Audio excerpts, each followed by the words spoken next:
good morning. Welcome ulit sa aking channel. Nagbabalik po. Janice Vlog. Ayan. Nagluluto po ulit tayo ng biko para sa ating order. Medyo tagalan ako bago nakapag-vlog ulit kasi busy ako sa mga pa-order. Laging ang dami. Tapos naghahalaman pa ako. Nag-gardenan ang inyong mudra. Yan ang aking libangan. Kaya medyo dumadalang-dalang ang inyong mudra sa pagbablog. Ayan.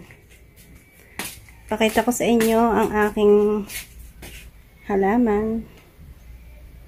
Ayan. Tapos ito pa, ito muna, succulent.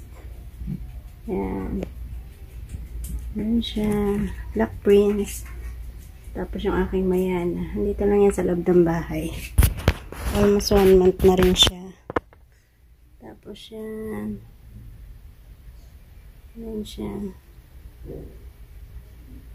Nakikita niyo ba?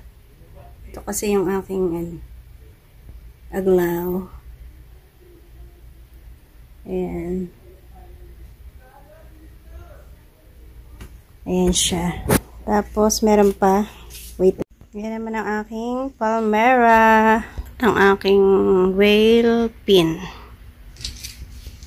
Tapos, itong anong pangalan nito? Jade plant. Ayan. Syngonium pink. Yellow pandan. Fishbone calathea.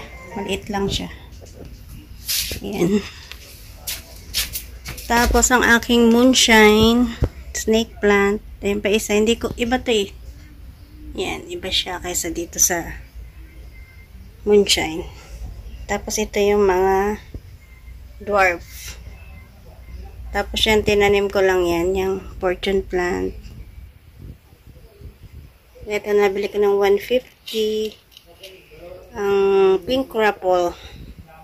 Yan, tinanim ko lang yan. Tinutol ko lang yan sa tabi-tabi. Yan. Tapos meron pa ako dito yan, calathea. Ay, ano ba yan? Nakalimutan ko pangalan. Hindi siya calathea.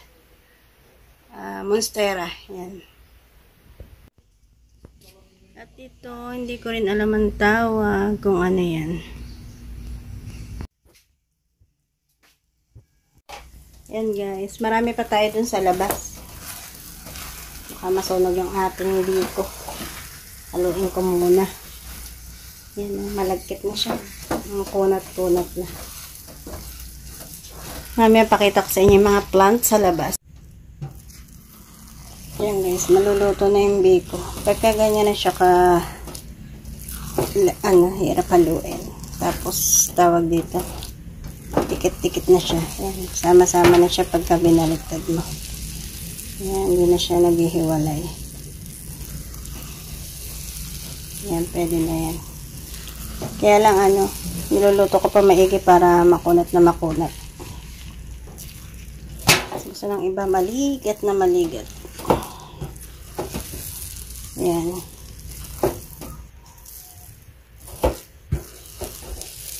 Yung mga parting mahirap haluin. Yan. Kaya pabili ko ng ganitong kawali. Napanood nyo sa vlog ko. Itong Jet Classic. Yan. Kasi hindi siya dumidikit. Yan. Kahit ganyan luto na. Pag sa ordinary kasing kawali yan. Didikit siya. Sayang pa yung dumidikit. Yan. Wala talagang dumidikit. Ganda niya.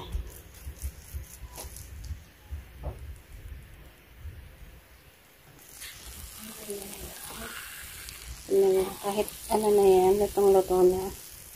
Wala siyang nadikit.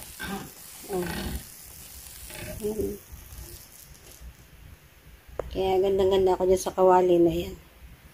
Perfect siya sa akin. Kaya love na love ko yung kawali na yan. Hindi ko yung pinapaugasan sa iba. Ako talaga nag-uugas niyan kasi Baka magasgas nila yung pinakaitim niyan. Hindi na siya, kakapit na rin yung mga niluluto niya. Yan. Kaya, very special sa akin yung kawali na yan. Tapos, ito naman yung, yan naman yung aking pinakulaang pasta para sa Bake Mac. Yan. Order natin Bake Mac at Biko. Ito guys, tong kaserola pala na to, yung scepter, ang kapal niya. Kaya lang yung takip, hindi siya masyado manipis. Nabagsak ko nga isa, nabasag. Yan, makapal siya. Mabilis siya kumulo. Tapos pag kumulo siya, napatay ko na yan, tinatakpan ko na lang. Tapos naluluto na siya. Kumbaga matagal yung ng init niya. Kaya ang ganda rin niya. Makapal pati yung pagka-stainless. Scepter. Hey guys, ito pinabaha na kami.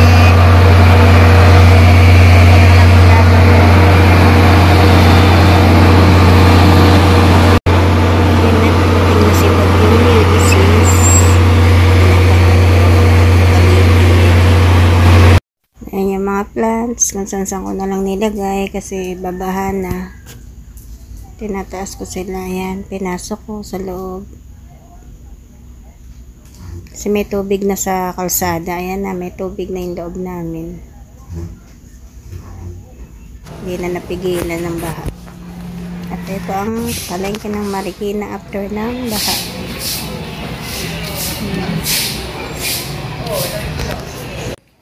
Yan, 2 days after yan ang bagyong Ulysses. Yan siya. Yan, ganyan karami. Ang dumi-dumi nang lumabas sa kanal. Kasi natulak siya ng baha. Kaya yan, lumabas yung mga burak sa kanal. Sobrang dumi.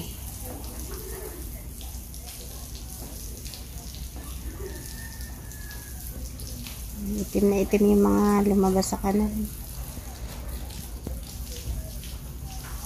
Grabe, ang bagyong Ulysses.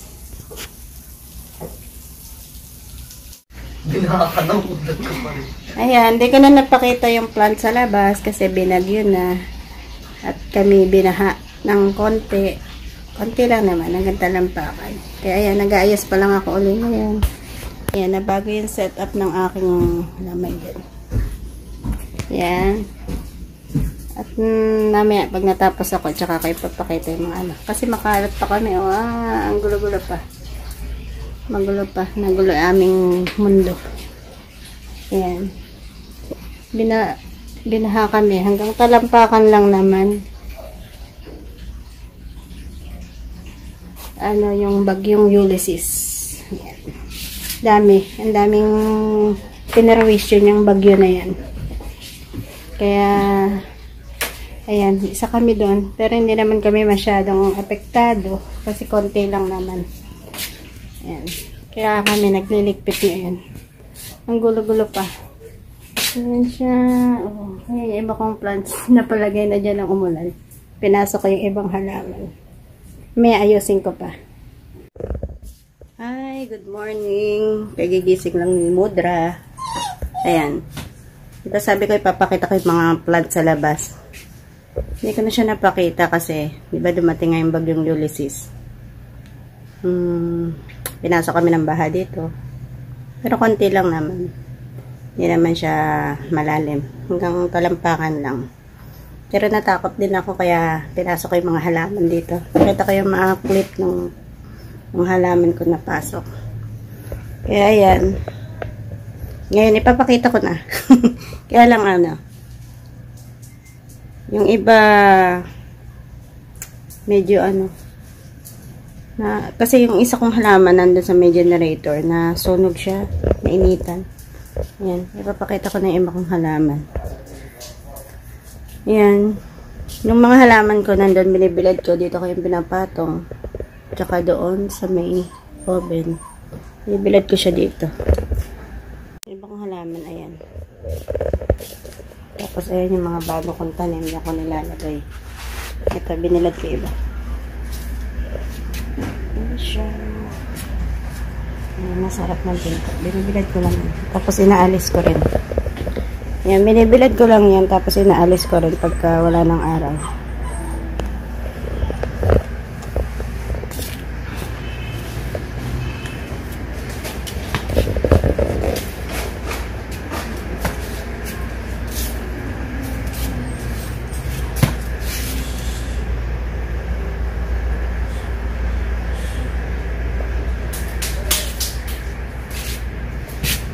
Ito yung Portulaca Tricolor. Ito yung Doña Carmen. Medyo iba yung kulay niya dun sa isa kong Doña Carmen. Ito yung red lipstick. Fortune plant. Snake plant. Ito hindi ko alam ang tawag dito. Pero alam ko ano. Ano ba tawag dyan? Red, Dalmatian.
Bakit?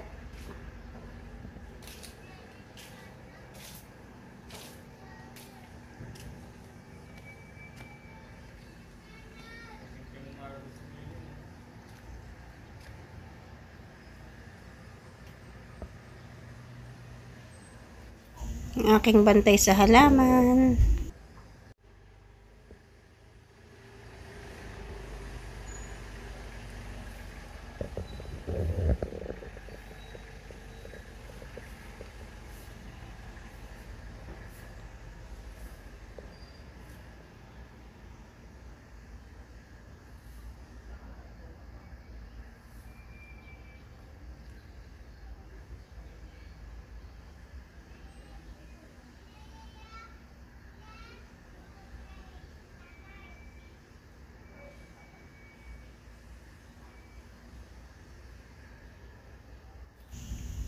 Ayan yung nasunog ng generator. Sunog siya, oh. Ubos. So, ayan. Yan lang aking mga plants. Aking mga halamang binaha. Ayan. Yan, pinapropagate ko yan. Yan. Medyo marami-rami na rin ang aking mga halaman. Yan. Yan. Portulaca. Yan. Bing! Ang baho, Bing!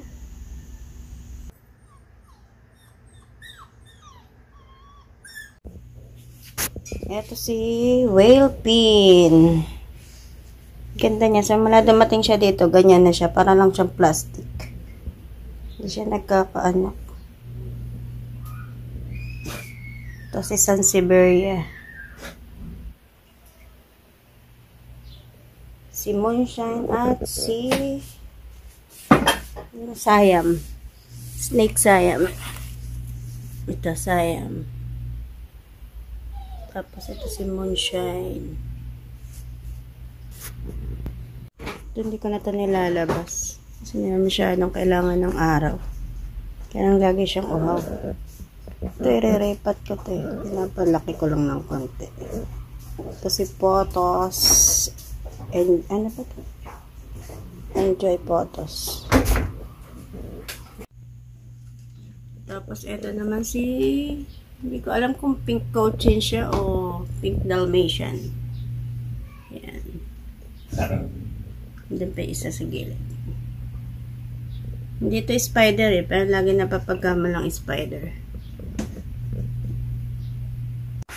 Ayan, ito naman yung sa may hagdanan. Ayan. Bigay lang yun sa akin nung pinagbilang ko ng binili ko doon.